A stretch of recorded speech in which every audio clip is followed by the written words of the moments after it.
I'm Wesley Morris, and this is Cannonball. Today, hated it. Last month, Taylor Swift released her 12th album.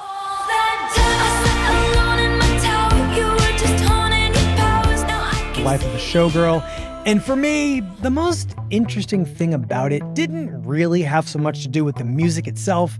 It was how critics treated it. The aggregation of reviews were mostly enthusiastic, but, they also included assessments that I'd describe as unimpressed, a little exasperated, kind of weary. I'm somewhere between those two camps. Enthusiastically exasperated, is that a thing? That's me. But that's not my point. My point is that critics rolling their eyes at Taylor Swift is a noteworthy shift, not just from reviews of Taylor Swift's music, but lately from pop music criticism in general. For the last decade or so, popular cultural criticism, and music especially, has seemed scared of its own shadow. Or maybe more to the point, scared of the fan armies ready to attack anybody who dares to question their preferred stars and what they might be up to with whatever they've just put out. And so, as the reviews came in, I thought, and I don't want to get too carried away here, but this actually might represent a kind of return to form, to the mean old days of music criticism, where you could just say what you felt. Think this show constitutes cruelty to animals? Not unless they're watching it. All of that made me want to talk to my fellow homie in criticism, Kelefa Sanneh. Not too long ago, Kelefa wrote about the softening of criticism, this very subject, for The New Yorker. He doesn't argue that this softening is a crisis, which I appreciate, although, isn't it kind of a crisis? He just argues that it's happened, and I really wanted to talk to him about what is happening. Kelefa, welcome to Cannonball. Well, thanks for having me at Cannonball. I'm excited to be at Cannonball. I'm ready to be ripped to shreds in a way that's going to disprove the entire thesis of the thing I wrote. Yes, I got my closet. I'm ready to go. It's going to go down. All right, before we get into that, I actually would like to just set the room temperature for what it is we're talking about here. And I want to show you something. Show me something. All right, so we're going to look over here. Let's see something. Let's switch channels. This show is dull. You bet. What is that? It looks like two ancient old guys sitting in a theater box watching television. That's crazy. No one would watch junk like that. So, Kelefa, who are we looking at here? We're looking at Statler and Waldorf, the critics from the Muppet Show. So the Muppets are on stage at this theater, and usually we're just watching the stage as if we're in the audience. But then sometimes the camera kind of pans up to this opera box where there are these two old guys, Statler and Waldorf, watching the action, commenting on the action. And that's when we realize that, we're reminded, oh, there is a show within a show. What was that? It's called the medium sketch. The medium sketch? Yeah, it wasn't rare, and it certainly wasn't well done. I love Statler and Waldorf. Mm-hmm. And I didn't understand that it was criticism, but I definitely understood that it was telling me that what was happening down on stage, or as a viewer on TV, the thing we had just watched, had some value one way or the other. Yeah. And often they were really bitchy about it. And that was the joke. But that was beneath the joke was an understanding that that's what it is to be a critic, right? To criticize means to say that something is bad. And so that was their whole role. And I think as a kid, I probably just intuited that. I just figured oh, that's what a critic is. A critic is someone who's kind of cranky and has something negative to say, right? The idea is that the people in general are kind of happy to hear whatever is going on stage, and the critics are there to put the fist down and be like, no, this sucks. Right. And I know for me as a kid, there was something I liked about people having strong opinions about things, people disagreeing. Yes. The harshness of their reviews was part of what was appealing about it. Yeah, the fact that you could see something on TV and you didn't have to automatically like it. You could hate it if you wanted. That was interesting to me. And I think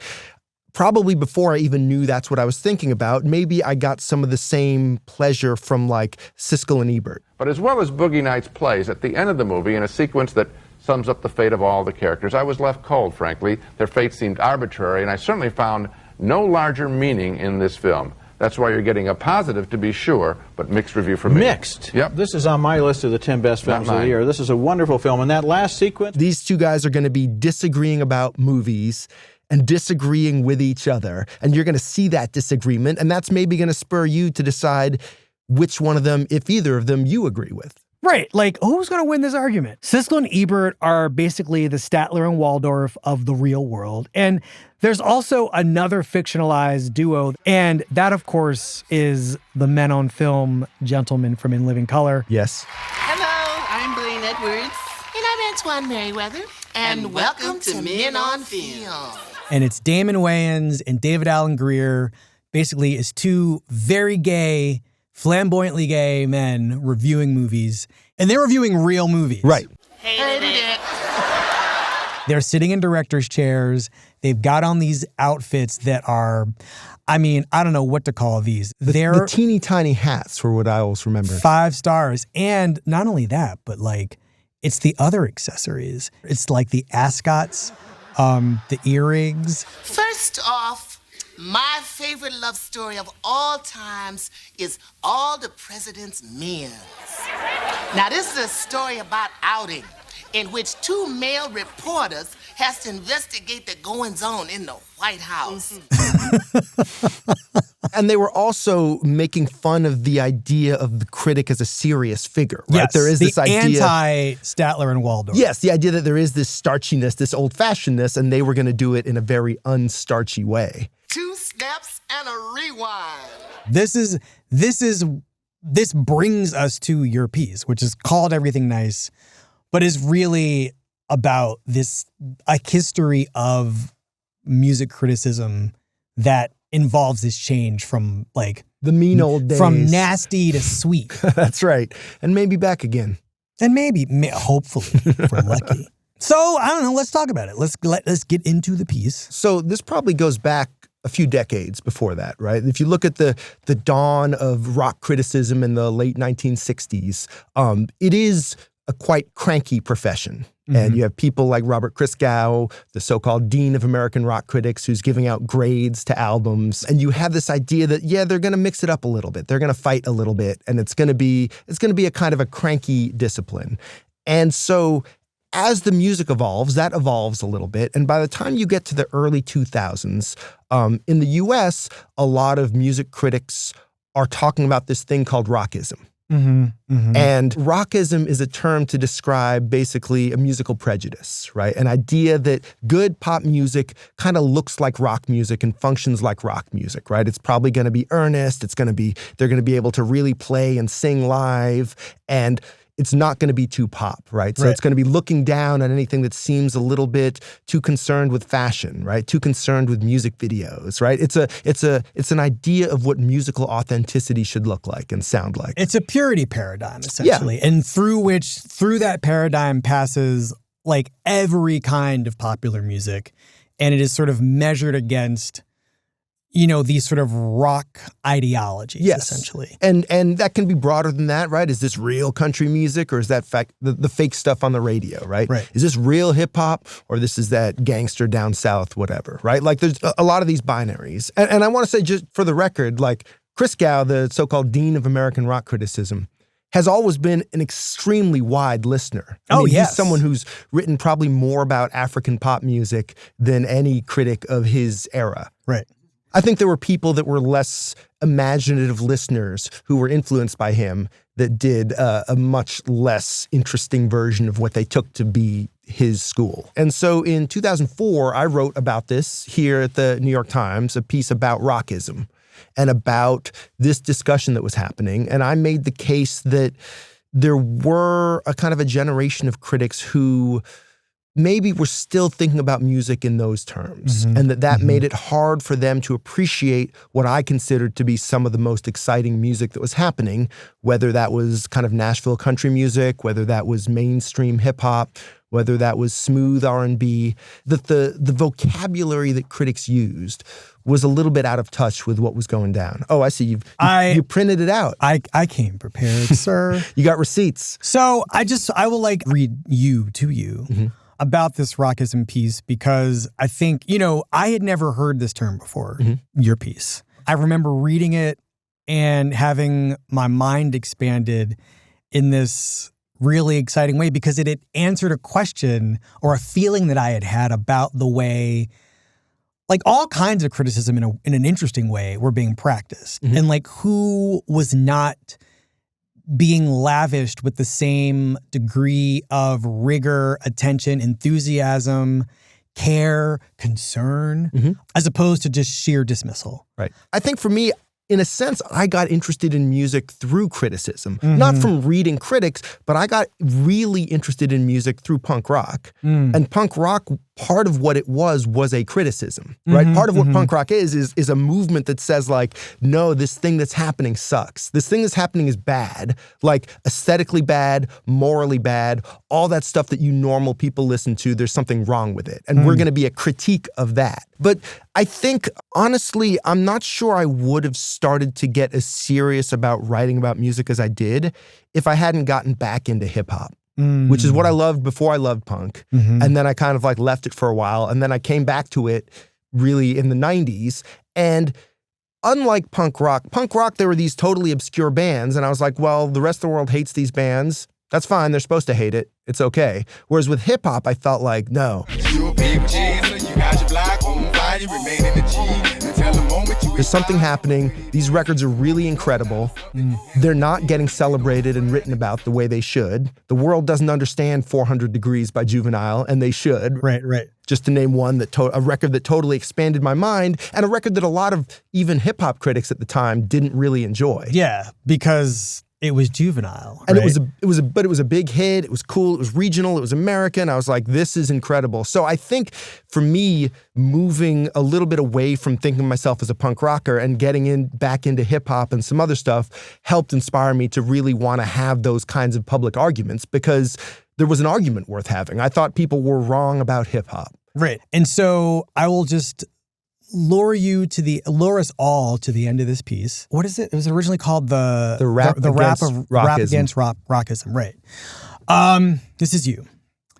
Good critics are good listeners. And the problem with rockism is that it gets in the way of listening. If you're waiting for some song that conjures up soul or honesty or grit or rebellion, you might miss out on Ciara's ecstatic electropop or Alan Jackson's sly country ballads or Lloyd Banks' felonious purr. Wow, it takes me back.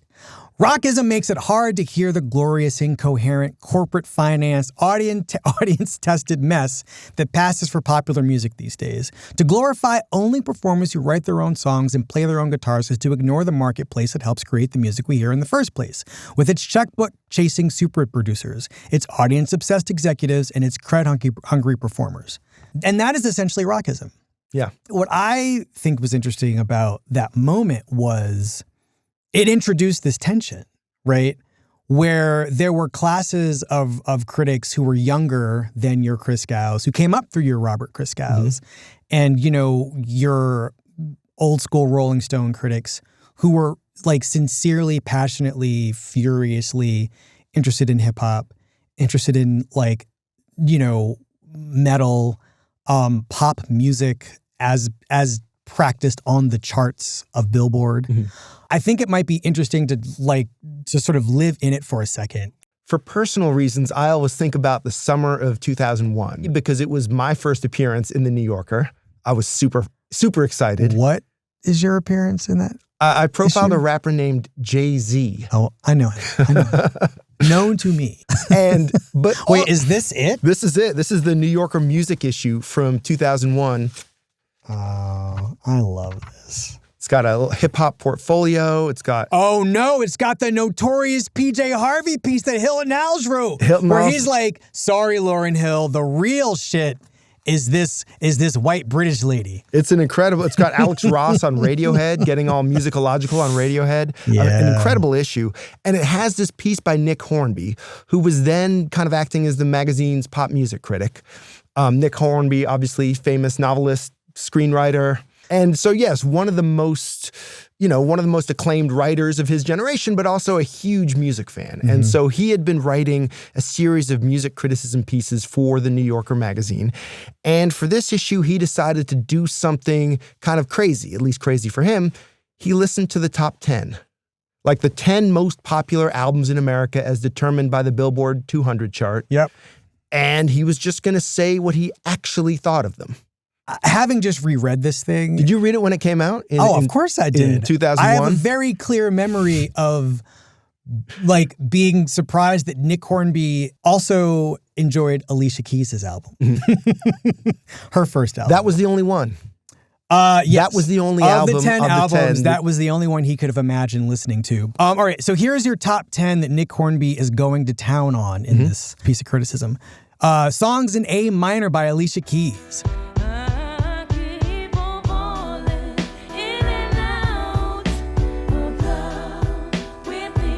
The Saga Continues by P. Diddy and the Bad Boy Family. Make this money, take this money. Ain't no way you can take this money. Devil's Night by D12.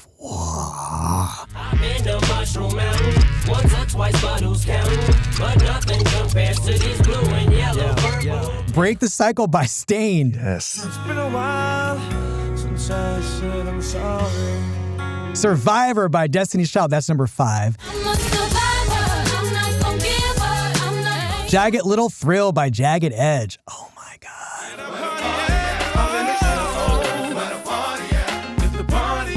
Take Off Your Pants and Jacket by Blink-182.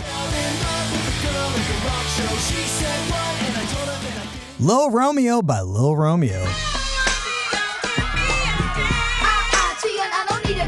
Skin by Melissa Etheridge. And Hybrid Theory by Linkin Park. It starts with one thing. I don't know why. It doesn't even matter how hard you try. There you go. And he basically is sitting with this music and deciding that it's just a lot of it is unlistenable. And that it's not for him. It's not, it's true because he's looking at this music through the paradigm of 20 years before. Mm-hmm. And what these albums would have been on the same chart 20 years before, essentially. Right. Why'd you identify that as being a very good, for example, of the way things previously operated? Well, because when that piece was published in 2001, there was all sorts of pushback, whereas especially younger critics were saying this is terrible, this proves that the New Yorker is not serious about popular music. I can't believe, they thought oh, this is the old guard, this is the establishment. And it's interesting because when I look back at this piece now, that's not what I'm struck by. What I'm struck by is the honesty. Yeah. And the wit. And the fact that these days, if a critic hated just about everything in the top 10, they would never tell you because that would make them seem maybe out of touch or something. And I wish there was more of that spirit today where people were being honest and saying I actually don't like any of this stuff. As opposed to sometimes I read people now. And you're kind of reading between the lines of what it is they're saying. Yeah, and they're oh yeah, I love Charlie XCX. And I'm do you? Really? Just everyone loves Charlie. There's no one who's no, this is not for me. This is terrible. And again, I think this is maybe not to get us into a rabbit hole, but that idea of an album being not for me, I think that's just a polite way of saying it's bad. Yes. I don't think there's I would never use a phrase like that. Yeah, I don't think, and so, but he's explicitly doing both because this was the last in a series of columns that Nick Hornby wrote as essentially a music critic for The New Yorker. And this was the last one in that series. Obviously, he's a world-famous novelist and screenwriter. He has lots of other things to do, but the column is kind of a resignation letter. He's kind of saying if this is pop music, I can't do it. I'm not a pop critic. I can't do it. Right. Yeah. And so, yes, when I read that now, it makes me think of some of the moves that he was making then that many critics no longer feel like they can make, right? No longer feel like they can be this record is dumb. I don't want to listen to dumb stuff like this, right? That's a very human reaction. And so it's interesting, this piece that at the time there was some blowback to it, I read it now and I read it really fondly. Yeah, not just because Hornby's a great writer, but because there's something refreshing about his I don't like this. Yes. And so, here's why it's bad. And which is also about disagreeing with the conventional wisdom or with the public. Right? Even the Hornby piece, he's not coming across as I'm a cranky guy who hates all music. He's saying, I love music more than anything. And I just don't love like what's popular. I love this other stuff. But I kind of want to sit with like another aspect of this kind of what we're going to call a era of harshness. But it happens 20 years before the era we're talking about. And I'm just going to read something from one of my favorite critics ever to walk the earth, Greg Tate. Greg Tate. And Greg, of course, wrote for The Village Voice for several years. And this is kind of helped invent hip-hop criticism.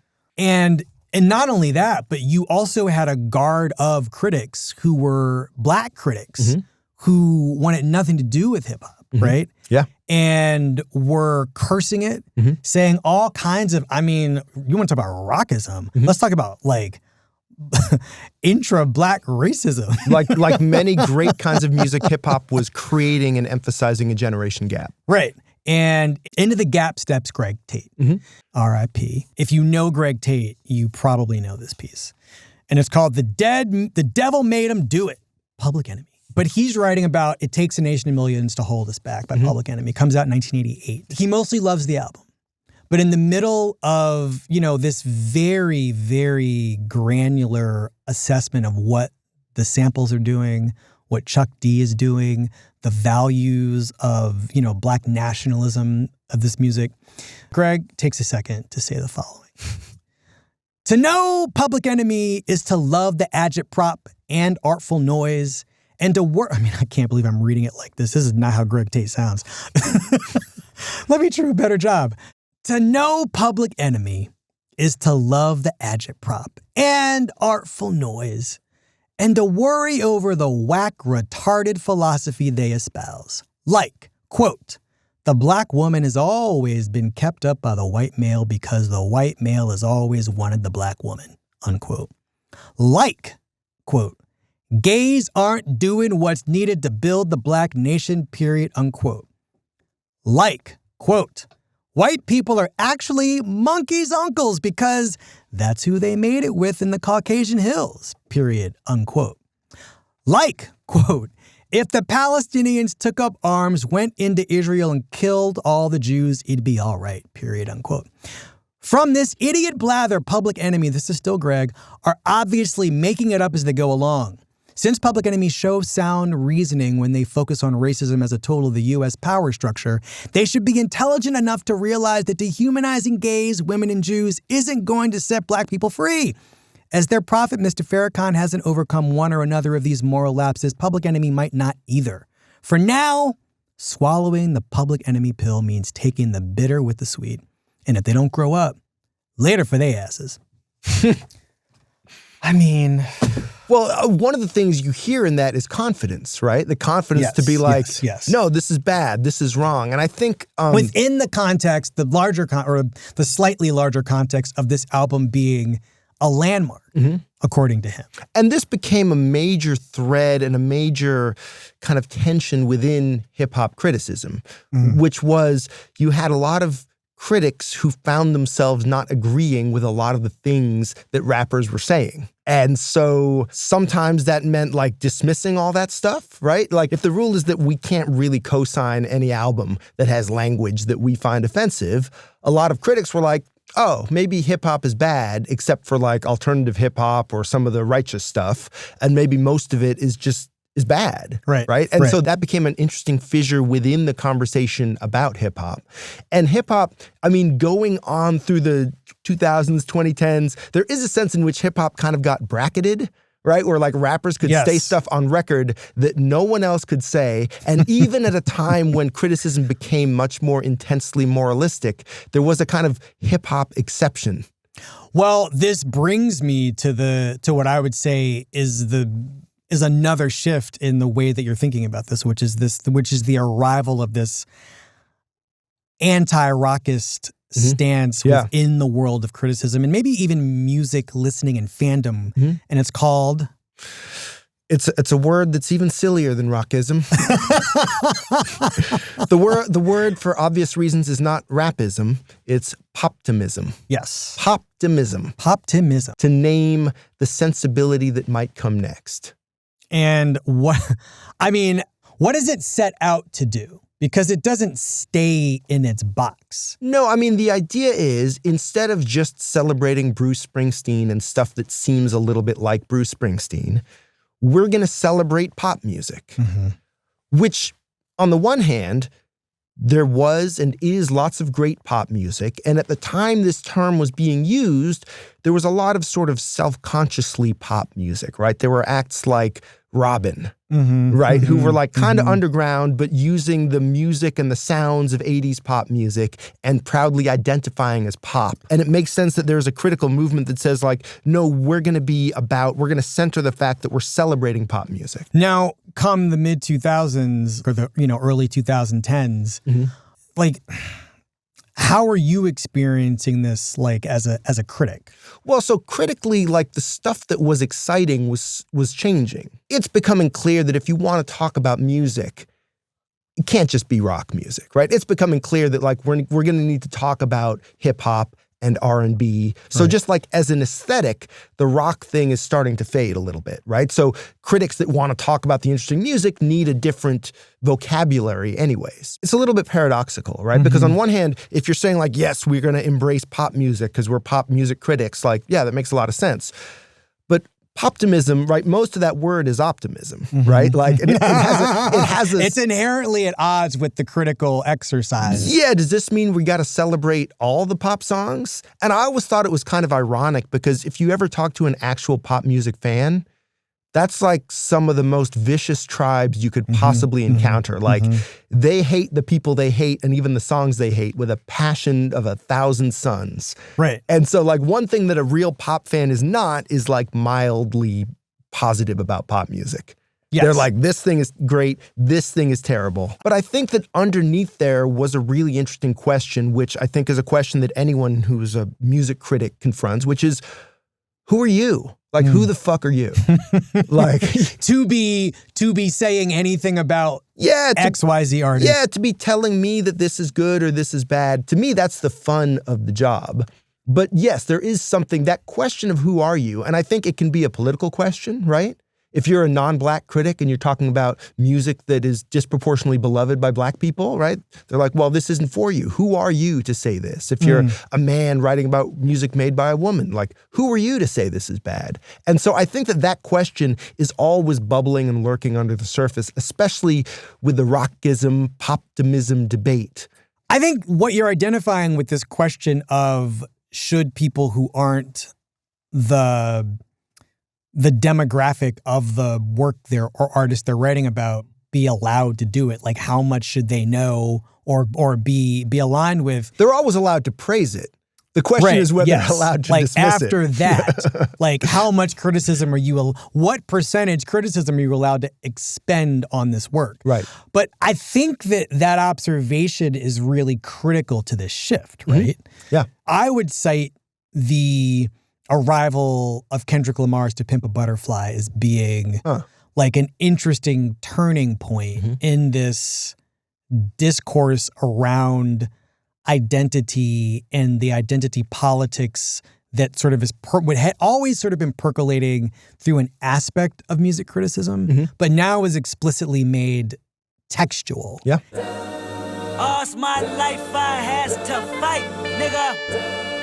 All's my life, hard times like there's a piece that Jay Caspian Kane wrote in the New York Times Magazine not long after it had come out, where he is just he doesn't love the album, right? And part of his frustration is, just as music, he wishes that Kendrick were more of a storyteller here rather than this messianic figure that he sort of positions himself as being, which is a classic complaint among certain hip-hop people about the messianification of certain hip-hop acts, right, who go from, the street to sainthood, like of their own making, essentially. Here's Jay. Many of the first critical responses to Pimp a Butterfly pleaded for more time to figure out what exactly Lamar was doing.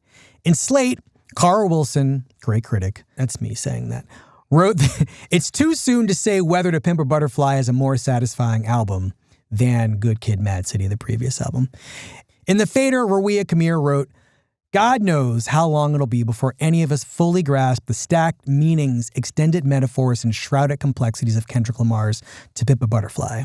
Definitely weeks, probably months. There seemed to be a reluctance, Jay writes, especially among white critics, to straightforwardly criticize the album. Quote, how should white listeners approach the overwhelming blackness of Kendrick Lamar's brilliant new album, unquote, read the deferential subhead to Wilson's review. This caution is a testament to Lamar's talent, but also the power that comes with his messiah status. Critics seem afraid to say much about this album because they want to believe in him too, even when what's in front of them doesn't exactly deliver on those expectations. Basically, here's where Jay is.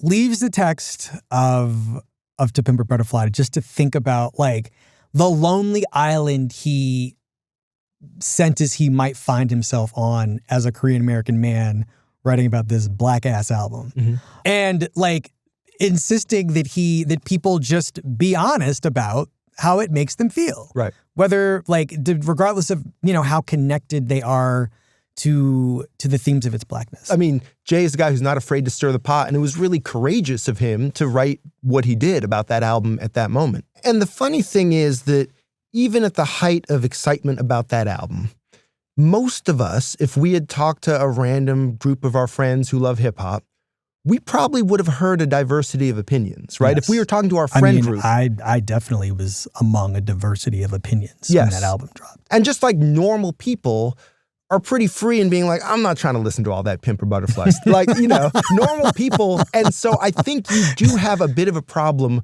when critics start sounding less interesting than everyday people, right?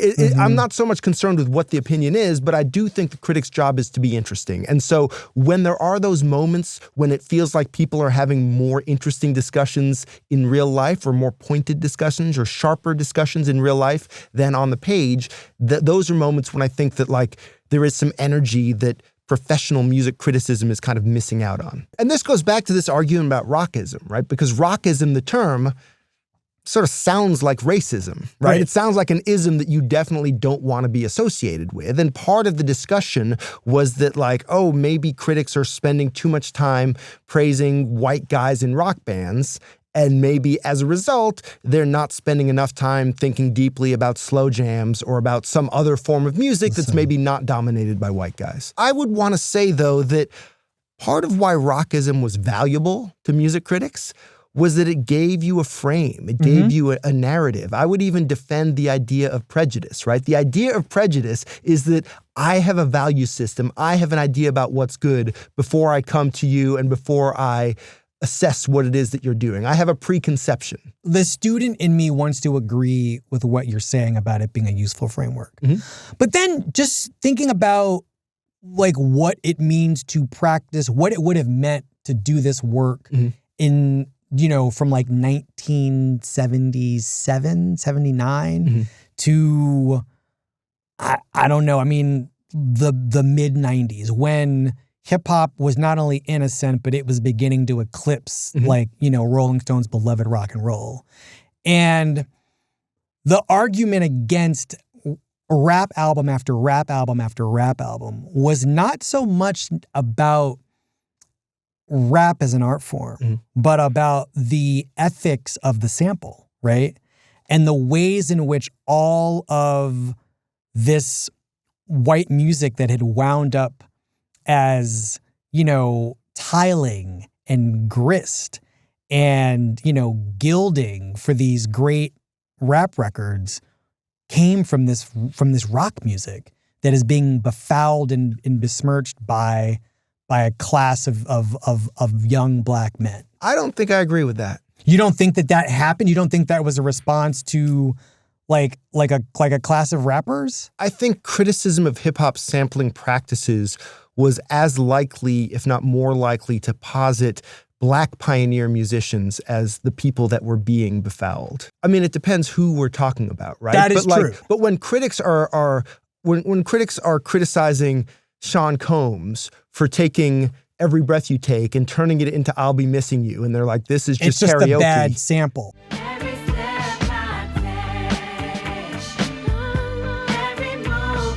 They're not saying like, oh, you're befouling the legacy of Sting. They're saying like, oh, this isn't creative enough. And often the move that's made in hip-hop criticism in general is this is somehow led astray from the spirit of good hip-hop, which existed 5 or 10 years ago. But then, I mean, all I can conclude from what you're saying, though, is that there has been a cost to this encroaching niceness. Mm-hmm.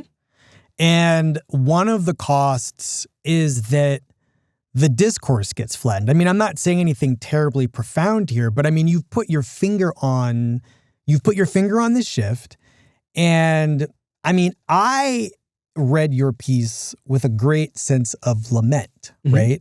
Because I think that, there are a number of other things that have happened to bring us to this moment. Like, I think that these so-called fan armies have made it almost a terroristic experience, to be honest, about how you feel about some of these albums. Yeah, I wouldn't want to compare this job to actually dangerous jobs, and I wouldn't want to try to solicit too much sympathy for people who write about music. But yeah, I think the online culture, which has blurred the distinction between talking about someone and talking to someone, right? In the social media era, it's the same thing. It's the same thing. And so criticizing someone feels like starting a feud sometimes. And so, yes, fan bases and just people have raised the cost sometimes of saying negative things because of the kind of feedback you get. So you think there's a difference now because of the immediacy of the platforms delivering a readership straight to your end? Yeah, and also the jobs get less secure, right? Maybe it's easier to laugh off that kind of reaction if you have a staff job. If you're a freelancer, and you're worried that this kind of backlash not only like blows up your mentions, but like makes it harder for you to get another assignment, that can seem different. Again, I don't think it's like a life and death thing, but I think it is something that maybe is in the back or even in the front of people's minds when they're deciding what assignment to accept. And I think that's another difference. If you're a staff critic, maybe you have to review everything that comes across your desk. If you're a freelancer, you're picking and choosing, and the publication is picking and choosing too, and they're probably not going to assign the BTS review to the person who hates K-pop. So that there's a built-in bias, I think, just from how the system works. So I think this is maybe inherent in the industry, and I think maybe part of what happened— Inherent, or is it like a development that has like swept up the industry? Well, right? It's both. I think for me personally, as I got older, I got less excited about writing reviews saying that people were terrible. Okay, here we go. I got nicer. Okay. And I think that there is a sense that as people age, as genres age sometimes, as institutions age, there can be that sort of pressure to be a little more quote unquote mature. I want to sort of sit with this idea of knowing when to fold them, so to speak. What do you mean by that? Well, I mean, you introduced the idea that you might have gotten to a point where, or, but also one reaches a point where like the culture changes, the music changes, you change. And so in that divergence that time creates, you change your relationship to how you want to like write about music and express your feelings about the art form. I think I got more curious. I think that was the biggest change. How would you explain the difference? Like when I hear something now that I don't like, I'm kind of like, why don't I like that? Why don't I like that? Who does like that? Why do they like it? Like, would I eventually start liking it if I listen to it a lot? Now, there are still things that I hear and I'm like, ugh, really? People like that? Really? And is there an example of something like that? In the piece, I mentioned the most recent Lady Gaga album. Sure. Where which has gotten good reviews. And I just like, every time I listen to it, I'm like, this sounds like a chore. This feels like a slog. No, that's not what you said. What you said was, I will quote you. Do you remember exactly what you said? You tell me what I said. What you said was, I feel less inspired to rail against, say, the most recent Lady Gaga album, because I'm putting that cousin there. It strikes me as awkward and effortful, like someone trying to start a dance party in an empty nightclub. Yeah. But why commit that kind of judgment to print when Instead, I could wait to see whether it will grow on me as awkward-seeming albums sometimes do. That, to me, is a critical escape valve. I'll go back to it. I will return to this album and consider maybe writing about it in 10 years. Maybe Mayhem will be like Banger City in 2033. I mean, obviously, when I wrote that, I was kind of making a joke because I was saying I would never commit this judgment to print while committing it to print. Right, sure. But there's also, I do think that when I was at the Times and I was doing daily criticism, one thing I thought about a lot is I want to write things that I feel like I'm going to agree with in 10 years or 15 years. Because I know, and I know from experience that like people might bring them up. And I know that for the artist, you know, that might follow them around. Like, you know, to the extent that I felt a sense of responsibility, that's the sense I felt. Not that anyone else would have to agree with me in 10 years, like, not that. Could you live with yourself? Yeah, like, I think it would be a little annoying to read a critic who's like, a year later was like, never mind. And like, and partly because there is this impulse to go with the flow, right? When we read, that's why I love reading reviews that were published in the 80s or the 90s or the 70s, because when you go back and everyone's saying the politically correct thing and Prince is the most amazing, you know, compare that to you read Nelson George writing in the 80s about how Prince is maybe a sellout. Yes. And you're like, oh. Yes. That's a judgment that would have been like kind of like sanded away by time. And I think you understand Prince better and you understand Prince's place in the culture better if you read a piece like that, precisely because that's the thing that no one would say today. Well, not no one. Not no one. I mean, one of the most incendiary pieces of criticism that that somebody had the gall to both write and then have published was about, you know, what some people would describe as our Lord and Savior, Beyonce. Beyonce. 'Cause I'm in the mood to be deep in love. How do we fix this? Because this is a very big problem. And this piece happens in the wake of her Renaissance film coming out, the film she directed. And it's by Angelica Jade Bastian, runs in New York Magazine. And it's essentially a review of the movie. Do you remember this piece? Yeah, of course. People didn't like it. There were a class of people who were upset by it, not because of the quality of the criticism per se. Right. It was more that Angelica Jade Bastian was practicing criticism at all on a person who, you know, depending on where you sit, doesn't receive like enough. I'm going to read to you toward the end of this Angelica Jade Bastian review of Beyonce's Renaissance movie. Goes like this. When Beyonce uses their aesthetic, we're talking about the Black Panthers, Black feminists, Black power movement. When Beyonce uses their aesthetic along with the words of Malcolm X, it behooves audiences and critics alike to hold her to a greater standard. Her apoliticism should not slide by. It should be noted that Renaissance is playing in Israel, which has led to Break My Soul becoming an anthem of sorts for Israelis waving their flag in screenings. Beyonce has yet to make a statement about Palestine, but this silence is itself a statement. Perhaps she isn't apolitical so much as an emblem of Black capitalism and a wealth that seeks to maintain its stature. Renaissance, a film, demonstrates that Black joy isn't inherently radical. In fact, without a sense of materiality, Black joy becomes directionless and easy to co-opt by the varied forces of power that are fueled by anti-Blackness. Beyonce is an icon who has carefully maintained a sense of accessibility to anyone, anywhere, for any reason. Black musical traditions may have the potential for radicalism, but Beyonce's neutrality demonstrates they aren't inherently that way. More than anything, Renaissance is a testament that Beyonce is a brand that stands for absolutely nothing beyond its own greatness. But this, to me, is the continuation of this tradition that we're kind of dealing with here. And it's a person who, in the reading, seems unafraid to say the unsayable about a person who has come to mean to many people, who's come to seem and represent and embody very much a meaningful Blackness. Yeah. And it's an ethical argument and it's a political argument. And therefore, it's exciting to read that, to listen to that.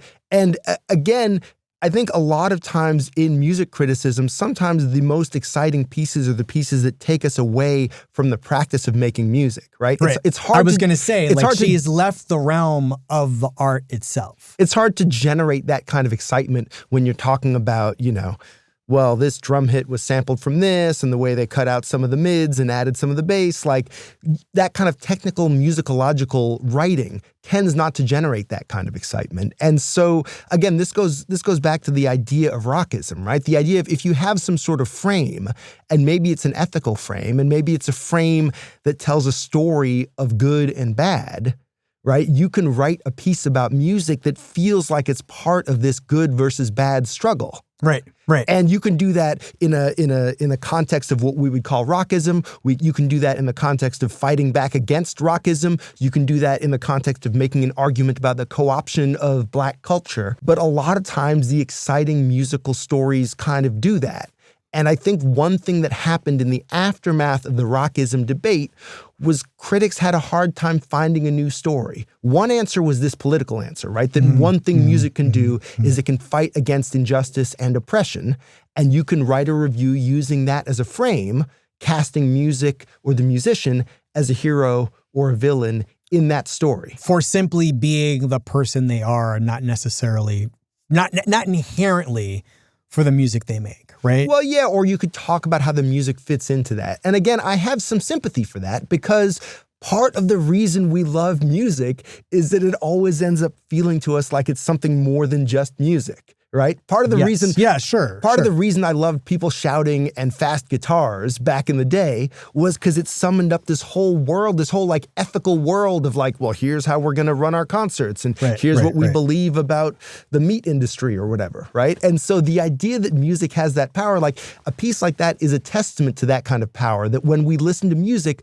often we're thinking about stuff that's beyond the music. And when we're fighting about music, often we're having these broader fights, and that we don't really want a world where people are fighting about music. They're literally fighting about guitar tones and time signatures. Right. I think inherently, I have been doing this long enough to know where the lines are. And I also think it matters to me. I don't know what your social media relationship is, but I don't really have one. Mm-hmm. And I don't know if that makes it easier for me to sort of practice whatever kind of criticism I'm doing and not having to worry about how it's going to make me feel. But I also am never ad hominem attacking people for the people they are. And I think there's a way to do that. You know, it's funny that that piece we were talking about with Beyonce that Angelica Jade Bastian wrote, it comes right up to the line of a kind of ad hominem attack, right? Yeah, like, I mean, or not attack, but I mean, it's a critique of the almost the soul of the person. Yeah, and I'm not sure that ad hominem is necessarily a bad thing in that sense, right? Ad hominem is a derogatory way to characterize an argument if people are having like a philosophical debate. But part of what a pop star is selling is their persona, is their whole thing. Right. So it's not necessarily out of bounds to have a personal response to a pop star, to have in fact, if you talk to someone who's not a music critic, as most people are not, they have no problem going to town on the personhood of the person. For me, there's part of me, probably for part of you, that says, well, let me just make sure I'm actually saying what I actually feel. Let me make sure that what I'm saying is as close as possible to what I would say to my friend, right? Anytime I find myself not saying something that I would say to my friends, that makes me a little bit suspicious of myself. Yeah. I mean, I really like that assessment because it does then bring us from the page into the real world. Mm-hmm. And I've been thinking a lot about, since I read your piece, what the value of the work is. Mm-hmm. I frequently think about this. Mm-hmm. I know... You mean like, what's the point? I am thinking about that Monday after Taylor Swift weekend happens and the weekend after the Life of a Showgirl drops. And I go to my coffee shop and I get in there and all the people who do the coffee want to talk about, to me, is this album. In this case, it was Gianna and Joy. I'm standing there talking to them, and Gianna's like, tell me about the Taylor album. What'd you think about it? Mm-hmm. And I'm like, it's okay. You're not with where our friend John Caramonica is on this one? No, I'm not. But it doesn't matter. The thing that was fun about that moment was they really wanted to know what I thought and how I felt. And like, did I like it or did I not like it? Mm-hmm. And that felt fun to me, to be able to sit there or stand there in this shop with these three people, one of whom was all in and was really thinking about the meaning. She'd thought about the meaning of everything already. Mm-hmm. She knew what every song meant, who it was probably about. Right. But I don't know. I'm like, oh, this is the point. Sure. Right? And I probably would not have had the same facility if I hadn't like worked through the feelings through a piece of criticism before I got to those guys. Well, yeah, to me, the fun part is the figuring out. Mm-hmm. Part of why... You mean the sitting down and actually thinking it through? Yeah, but also the uncertainty. Or the walking around and thinking also the uncertainty. I think part of the reason why it was kind of easy for me to step back from doing kind of like daily music criticism when I did, part of the reason was like I got my dream job. But part of it, right, like, I got to like go to New Yorker and write about whatever. It's great. It's still great. Mm-hmm. But part of it was I was getting to a point where I was starting to feel like I knew what I thought about pop music. And that's a little less interesting to me, right? So I like the idea of taking a step back, thinking about some other stuff, and coming back to it when I was once again feeling a little bit confused. Or like, because my favorite writing to read is when you feel like someone's figuring something out or trying to figure something out. Sure. And so anytime I feel like, oh, I know what I think about this, that's something I don't really want to write about. I also think, if we go back to when we talked about Rockism and the idea that critics who had that background were missing out on something.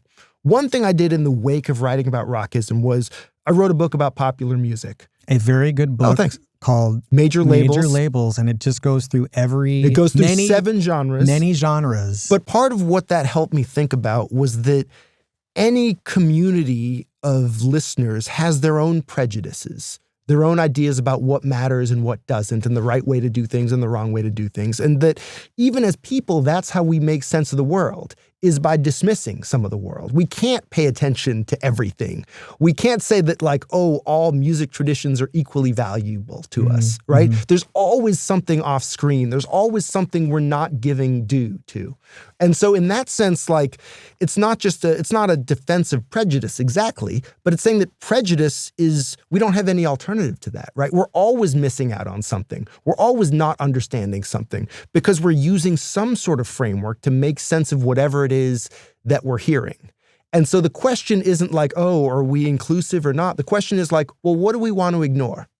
What do we want to devalue?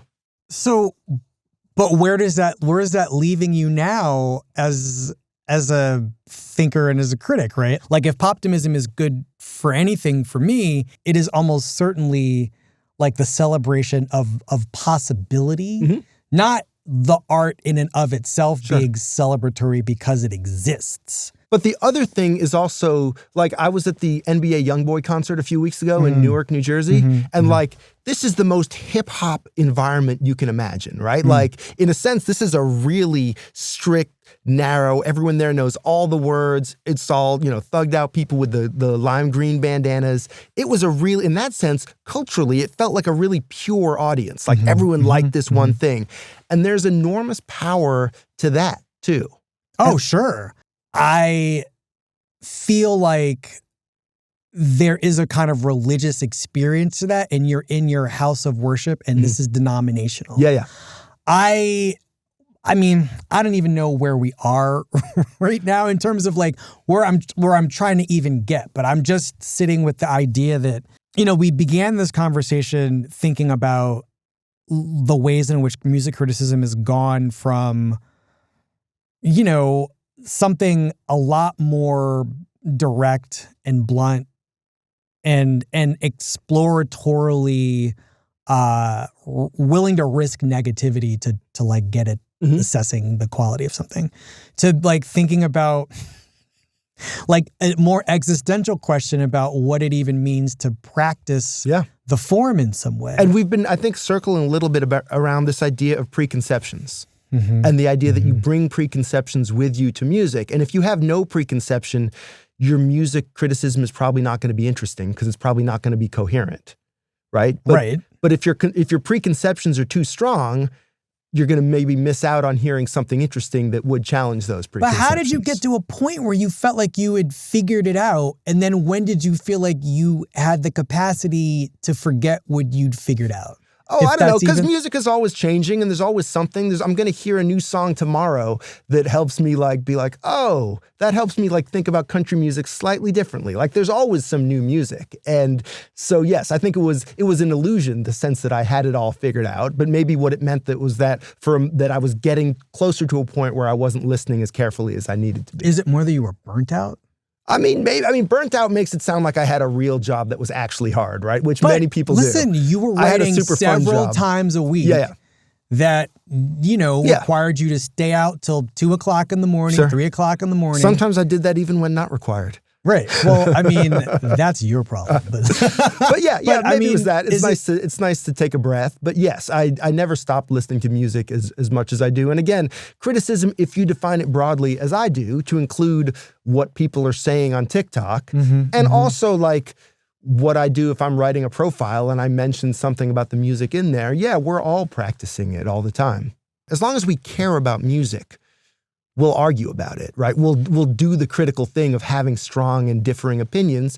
It's just a question of where those opinions appear might change. But I don't think we're running out of opinions. No, just arguing about how they should be expressed is a different story.